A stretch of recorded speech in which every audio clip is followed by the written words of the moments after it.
not eat. What's the song? I got my baby back, baby back. That was, but that was all that I can remember.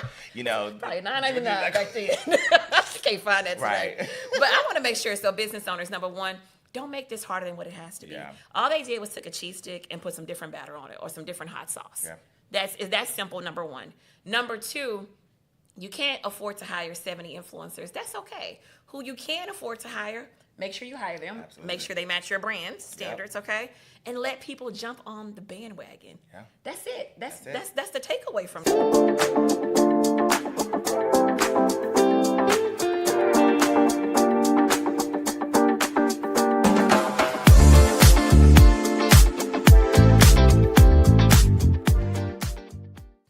What's up, everyone? Welcome to the Culinary Business Network presented by the Feed the Soul Foundation, the only membership network where you can connect, learn, and grow with like-minded professionals, learn from industry experts at your fingertips. I'm Derek Robinson. I'm with the Feed the Soul Foundation, and today is our second Let's Toast segment. Woo! And we have a special guest who is joining me today. We are so excited you are joining us for a special conversation. You guys give a round of applause, a cheers to my co-host today, Missy B, a.k.a. the Food Truck Lady. What's up? Myself? Come on. Since we're toasting today, Hey, can I toast myself? toast yourself. All right, let's talk about it. So, Let's Toast. It's one of our monthly series where we raise a glass to you, our incredible culinary community. Whether it's a big win or a small victory, because in my world, a win is a win. Is that right, Derek? A win is a win. Listen, big or small. Today is all about celebrating your gratitude, okay, and your growth and the amazing people who've supported you along the way. We will also talk about industry trends and current food and beverage news, and we have some good stuff. We have some raisin stuff for everybody. Okay, now here's a quick rundown. Okay. We'll be mixing up some refreshing cocktails. Oh, cheers. And mocktails. And having conversations about all things industry. And we'll end with spotlighting some of your proudest moments and wins. So get ready to toast to yourself, because guess what? You deserve it. Absolutely. And we're here to cheer you on, okay? Absolutely. All right. You know, I like how you set that up, Misty B. I like that. You set it up real good. Okay. You gave me a good platform. I All like right, that. let's go. So today, for today's cocktail, it is called the Berry Proud. It is a twist on the classic Moscow Mule with a playful pun on celebrating growth.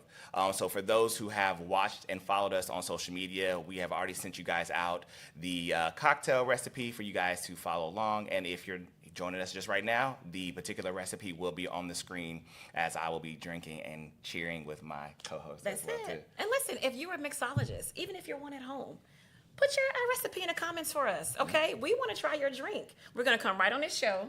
We're going to try our best to mix up your drink, and we're going to make sure we shout you out, okay? Absolutely. All right, let's jump into these industry trends, Derek. Let's Yes. talk about it. You know, I hope everyone has been following social media. I know, I have. I've been on social media. That's my timeline every day. Okay. Right? So what I did see recently was something that's very serious to the small business community. This past week, the U.S. Senate unanimously passed the No Tax on Tips Act. It is a bipartisan bill aimed at providing tax relief to workers in traditionally tipped occupations.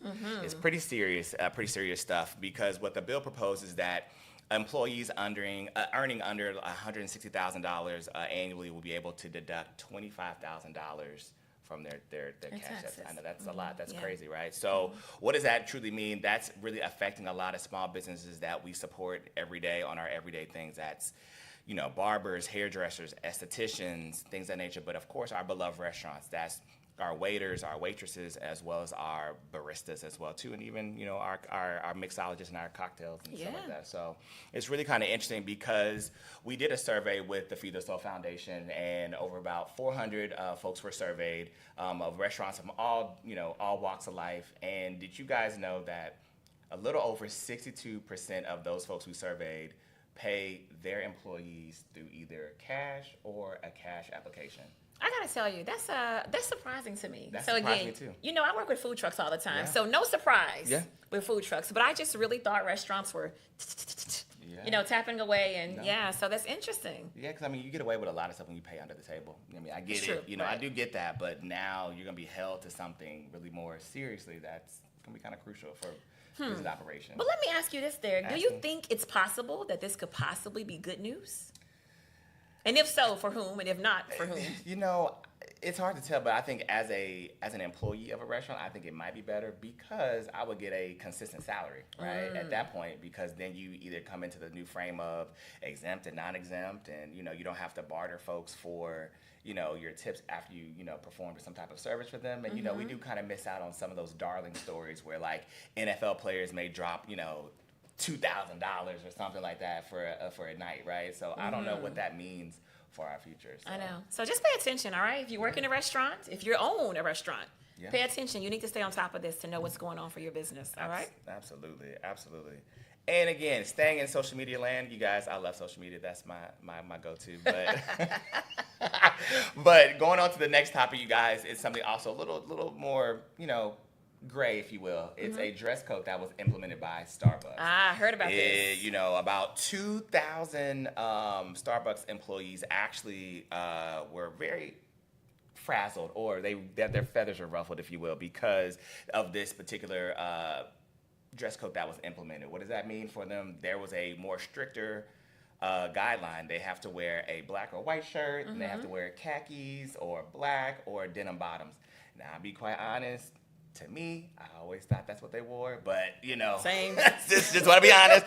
But they came down and really implemented that as far as saying that's what they want them to do. Well, the folks are mad again because they didn't have a say so as into what they were supposed to wear every day. But in Starbucks justification, they also mentioned that they want to have enhanced the customer experience. Absolutely. You definitely want to have consistency along the board, right? And I think that's also important. Listen, Derek, my very first job was AMC. Okay. I had a uniform I had to wear. Okay. My second job in college was Sonic. Okay. Yeah. I had a uniform that I had to wear. Yeah. When I work in corporate America, guess what? I have something that I have to wear. wear. If y'all don't get over that, no, but those are my real feelings. But in all seriousness, for restaurant owners, for business owners, even for food truck owners, listen, branding is everything. It is. Okay. It is. So if you're a restaurant owner, I don't want to come see you with your dirty smock. Yeah. I don't want to see you with dirty clothes. I want a brand. Yeah. People who brand, it's a mindset. It's a Okay. mindset, Branding is more than just colors. Yeah. And a logo. Right. So I'm Starbucks. I'm with it. Teach the people. Listen, Teach I don't the even people. drink coffee. Come on, me neither. But every time I've gone in there, I've seen.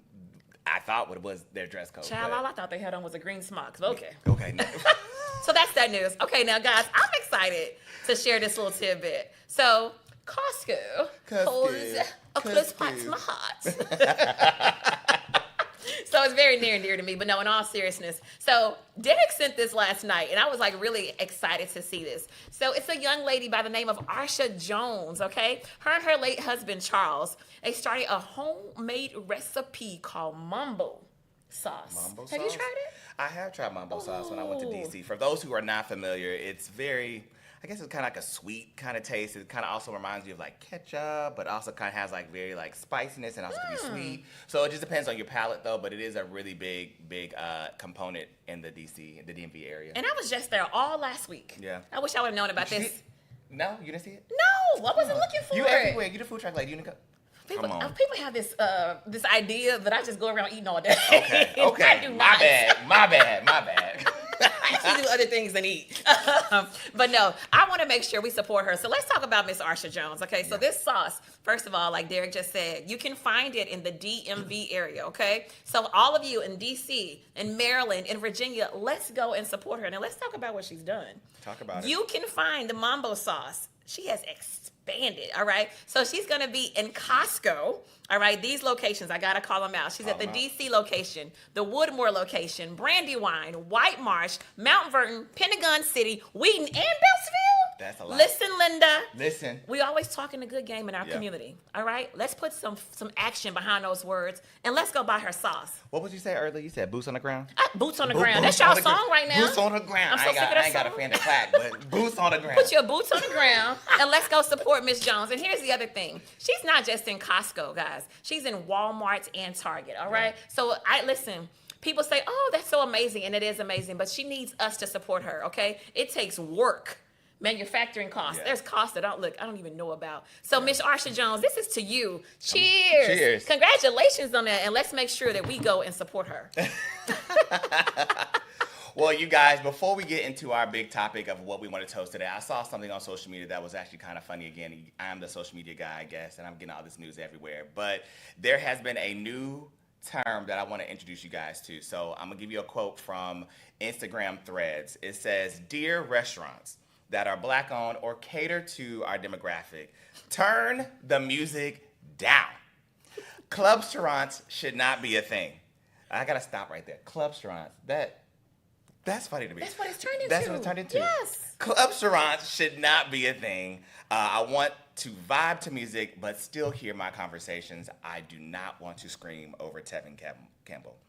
I mean, that's a good song though, but I really don't want to hear that. Can we either. talk? Can we talk? But someone also replied and said, "Now you know the shrimp tastes better when you are screaming. Can we talk for a minute?" No, we can't. You're spitting on my face. You're doing a whole lot.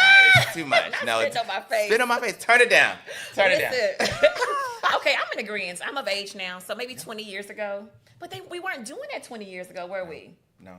The club was the club. Club was the club. And the restaurant was the restaurant. Restaurant was restaurant. So, look, can y'all turn the music down? Yeah. I think it's also a part, a little bit of that aesthetic that's kind of trending, but I hope the trend kind of goes away a little bit. Yeah. To be very honest, I love my restaurants, but every restaurant should not have the same aesthetic and feel. You know, you got the grass wall, you got all that, you got the hookah, you got the bottle service. You know, you got a whole lot going on. In the fact, I think folks want diversity when it comes to just an everyday brunch, and I think we should afford those folks that. Honey. So, anybody who's looking to own a restaurant, please look into that as a new wave for this coming series, is to be able to do that. So. Please. Okay, well, speaking of restaurants, one thing we didn't talk about, Derek, so you know more about this than me. Okay. What's up with this Chili's? What was the... So Chili's is making a comeback. Come on, Chili's. Chili's is doing a big thing when it comes to just revitalizing and reintroducing themselves back into the space. So earlier this year, there was a series of videos that were on TikTok where they talked about how they're making a comeback. Of course, you have social media. They're going some banter back and forth about, one of the folks they were competing against was Applebee's. Applebee's was like, "I didn't know you existed," and Chili's like, "I didn't know you existed either, but we're better," And so what they did was they were able to work with about 70 influencers across the nation and just really show a new aesthetic of Chili's and how the experience is. And I think that's really what has drawn in a new consumer base, if you will. So one of the things that I remember watching and hearing about was the idea of like the cheese pool. Okay. Like, the mozzarella sticks. I mean, that's, in real life. And it's a Nashville mozzarella, so it's a hot. It's a hot thing, okay. Right? So I was like, that's even a new style, right? Right. So they've been able to get into another trend of offering, a new consumer base, those offerings as well, too. And again, I think that's pretty cool. I think when it comes to that, I know a lot of influencers are, of course, they just do what we tell them to do. Outside of that, but I think there's been a growing trend of just hopping on the trend, Yeah, and let's talk about that. So the trend here is that you typically don't see national chains hiring influencers. No, you don't. Okay, so that's number one. So small businesses, look what you guys have started. Yep. That's number one. But some takeaways, I would say, my marketing brain is always on. Number one, hiring 70 influencers. Okay, typical small business can't afford to do that, right? However, they hired 70, but I would love to go out and see how many videos are out there on TikTok, Instagram, and Facebook, and anything else I'm forgetting about, because I can't keep up. But I would love to see how many actual videos are out there. Yeah. Because, Derek, once those 70 posted, everyone else, influencers, if you've noticed, they just jump on a bandwagon. Yeah, they sure do. They just go do what everyone else is doing. Yeah. So, small business owners, take away for you all. Make sure you don't have to recreate the wheel. First of all, let's talk about this cheese stick.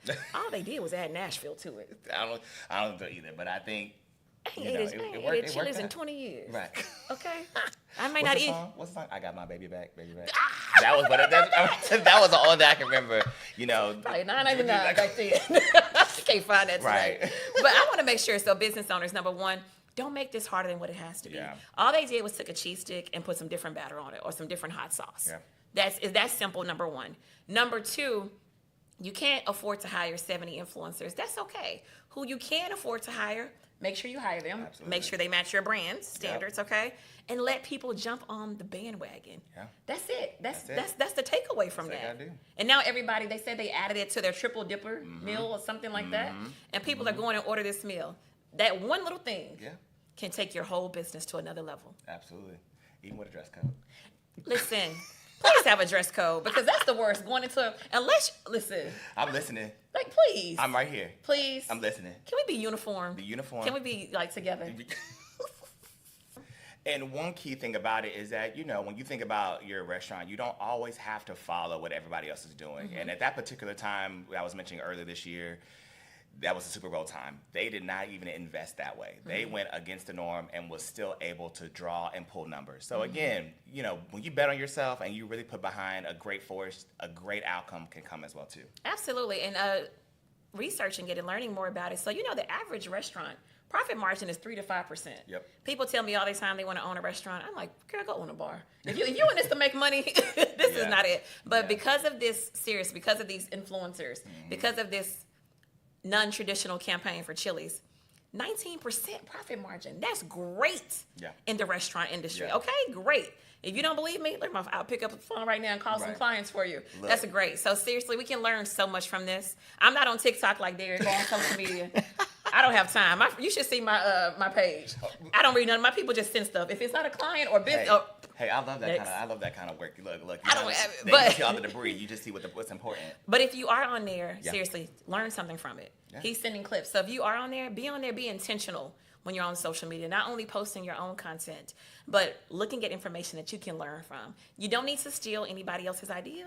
Just make it your own. Put your own twist on it. Absolutely. It's that simple. Very simple. All right, well, let's get into the last part of the segment. The reason why we are here, folks, we want to toast to some amazing individuals across the nation. Again, we want to hear your stories as well, too. Let us know what you guys are doing in the nation. We want to talk about you on this platform because without us, there is, without you, there is no us. So I definitely want to make sure that you guys are being showcased in the proper way when it comes to this particular segment. So the first person I have up is Chizito Camira. Hello. And I hope that I am saying your name correctly on this platform, but she is the first female sushi chef to earn a Michelin star. You better go, Miss Michelin star. Woo! Hey, I know. So she has Congratulations. shattered the glass ceilings as the first female sushi chef to earn a Michelin star. Her artistry and dedication have not only set the standard for sushi excellence, but have also inspired countless women in the culinary world. So we are super excited and proud to highlight her during our happy hour. So shout out to you, Miss Camira, for sure. Woohoo! Shout out, congratulations. Come on, Michelin. Yeah. Yes. Hey, our second shout out goes to Sweets by Belen. She just opened her second location right here in Houston, actually in Katy, Texas. And let's talk about her, okay? She went from a dream to a delicious reality. All right, she is known for her exquisite Peruvian pastries. I gotta try that. I've had Peruvian food, but never pastries. Getting that to die for. And her heartwarming customer service. Belen has become a beloved name in the community. Her journey is a testament to passion, perseverance, and the joy of sharing culture through food. We're raising a toast to her sweet cheers success. You better go, girl. All right, you guys, and the third shout out we have, it goes to Comfort Foodies. They hosted their third annual Moms and Mimosas event that was actually featured on Fox 26 Houston. That's really big, you guys, as you can imagine in the restaurant industry, and just being able to have a great PR team, a great story for someone to come out and review your restaurant. But a little bit more about this particular event. It brought comfort and community together one bite at a time. A little bit more about Comfort Foodies. They are a local gym here in the city of Houston, known for their soulful cuisine and their unforgettable experiences. The third annual event has now a must-attend celebration. I mean, look. Next time I'm going to bring my mom, and we're gonna go. We have to go. We're gonna go. Yes. So, and it was recently featured on Fox 26. So, folks, if you want to do some research, definitely look into that and see what it was all about. But that is a shining commitment to them being able to celebrate and create moments of joy and connection through food. And also a special shout out to the owner. She just was inducted and to be a part of the Goldman Sachs cohort. Woo-hoo! So super excited for her. So Woo-hoo! shout out to her again for that. That's some great accomplishments for sure. And that's why you invest in yourself. You got to invest. You got to keep going, right? going. You don't stop just because you own a restaurant or a business. Agreed. You need to always find a room where you're not the smartest person. Agreed. All right. I love that. Okay, and last but definitely not least, we have Buenos Dias Cafe in Atlanta, Georgia. Why am I finding about all these restaurants? I was in Atlanta 3 weeks ago. So you got to stay with us. Stay tuned into us. We got you. We're going to give you all the great spots. Can you just start sending me messages? I will. I got you. Back to Buenos Dias. Okay, so listen, they have a story of resilience, tradition, and unforgettable flavors. And let's be clear, they were part of the Feed the Soul Foundation cohort, all right? Ooh, so amazing. So they've come back better than ever. Despite facing the threat of closure, this beloved eatery has risen stronger, gaining news coverage for their grand reopening. And they're known for their authentic pupusas, and warm hospitality. They're a reminder that with passion and perseverance, every challenge can become a comeback story. Listen, Linda. Listening. Every setback, you have an opportunity. You're either going to stay down there or you're going to come up. But I want to say something before I forget about both of these last few, and I almost forgot. Yeah. So these last two, it specifically talked about their warm hospitality. Yeah. Listen, that goes a long way. Restaurants. Very long way. I want to be clear. We're talking to Black and Latino restaurants. Listen, just because you look like me does not mean I have to support you. Don't ever get it twisted. Yeah. I love the money that I make. So please treat me with warmth.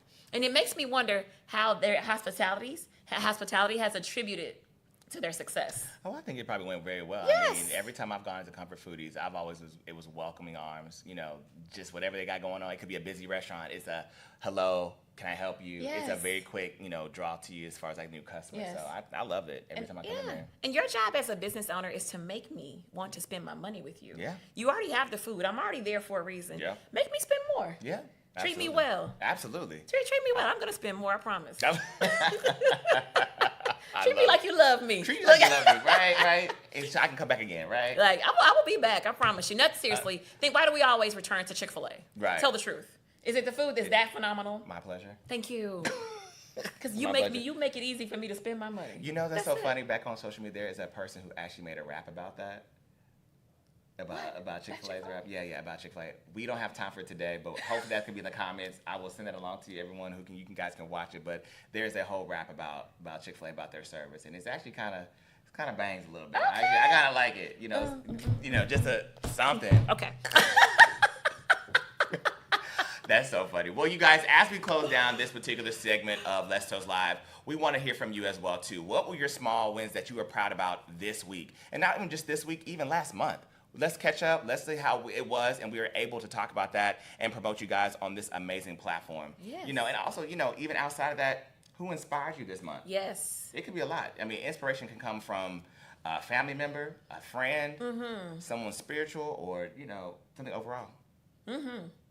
But yeah, as we close up again, what were your small wins, not only just this week, but last month as well too? Let's hear from you. We want to know what happened for you. It could be, hey, you made payroll. You were able to be on, you did a segment with the local newspaper. Yes. Whatever it may be, you even grew and expanded to have a new employee. We want to hear about that, and also we'll talk about it on this particular platform. And even more outside of that, who inspired you this month? It could be anybody, a family member, a friend, a spiritual leader, someone that is close and near and dear to you. It could even be a customer that came in and just deposited some amazing words to you. We want to hear about that. Let us know about that in the comment section. Absolutely. Yeah. And last but not least, on a sad note, we want to pay respects to Chef Giovanni King, who lost his life a few weeks ago, I would say now, a couple weeks. Yeah.